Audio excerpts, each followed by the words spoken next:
OJK sekarang sudah tidak peduli lagi terhadap nasabah yang sedang galbay pinjol karena tagihan dan juga terorannya katanya dibiarin aja. Benarkah itu terjadi dan apa yang harus kita lakukan agar kita itu bisa aman ketika galbay pinjol? Nah, di sini saya mau bahas buat kalian.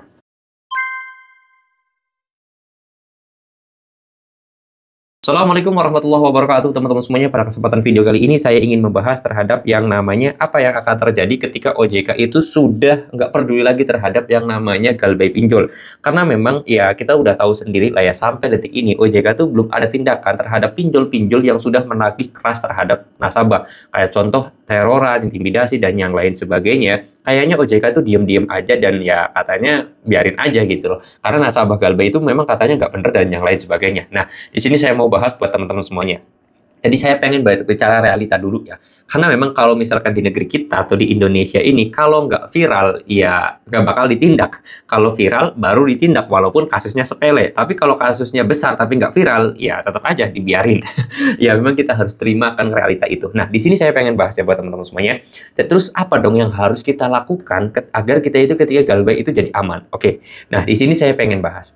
Kalau misalkan teman-teman semuanya itu berpikir bahwa OJK bakal melindungi kalian, OJK bakal naungin kalian, OJK bakal ngamanin kalian, dan yang lain sebagainya, atau mendukung kalian, sebenarnya ada. Tetapi di satu sisi lain, kita nggak boleh berharap bahwa ada perlindungan dari OJK, ada yang namanya bantuan dari OJK, dan yang lain sebagainya. Saya harap kalian tidak mementingkan hal itu.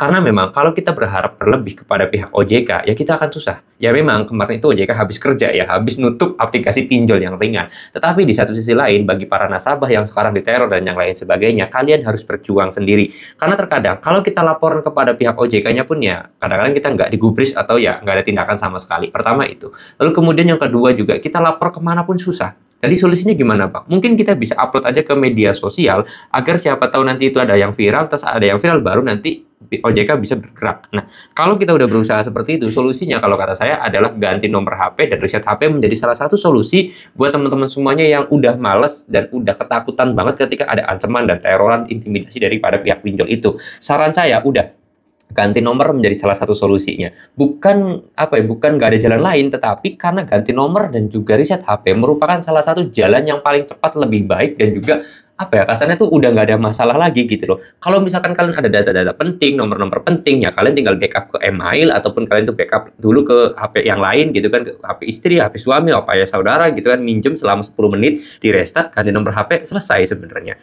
Jadi itu yang kalau kata saya solusi terbaiknya. Nah, kalau kalian itu berharap nanti juga OJK bantu, nanti juga bakal laporan OJK bakal ditindak, itu kalian laporan dari tahun 2020 sampai sekarang juga belum ada tindakan. Saya yakin yang laporin Kredivo itu udah dari tahun 2020 juga udah ada. 5 tahun sekarang apakah ada tindakan? Nggak ada. Jadi ya kita nggak usah berharap kepada orang lain atau kepada pihak OJK untuk ketika kita galbay. Jadi kalian fokus membenarkan diri sendiri aja atau fokus berjuang lah. Berjuang sendiri. Solusinya sih sebenarnya sangat mudah ya. Setengah jam juga nggak nyampe. Kalian itu bisa melepas akan teroran dari pinjol itu ya. Jadi buat teman-teman semuanya yang kemarin itu nanyain, Bang, gimana Bang kalau kita caranya lapor OJK dan yang lain sebagainya. Ya kalau laporannya sih gampang ya. Kalian tinggal WA aja 157 ataupun ke situs OJK-nya. Tapi saran saya, sia-sia juga laporan itu kadang-kadang ya teman-teman semuanya. Jadi kalau kalian memang udah capek dengan yang namanya teroran dan yang lain sebagainya, saran saya kalian ganti nomor HP aja, dan itu lebih aman dan juga lebih enak, lebih cepat. Seperti itu ya teman-teman ya. Oke, mudah-mudahan video ini bisa bermanfaat dan bisa menjawab atas pertanyaan dari kalian. Kalau kalian mau tanya, tinggal tulis aja di kolom komentar. Next video bakal saya bahas. Saya mau tutup dulu video ini dan kata assalamualaikum warahmatullahi wabarakatuh.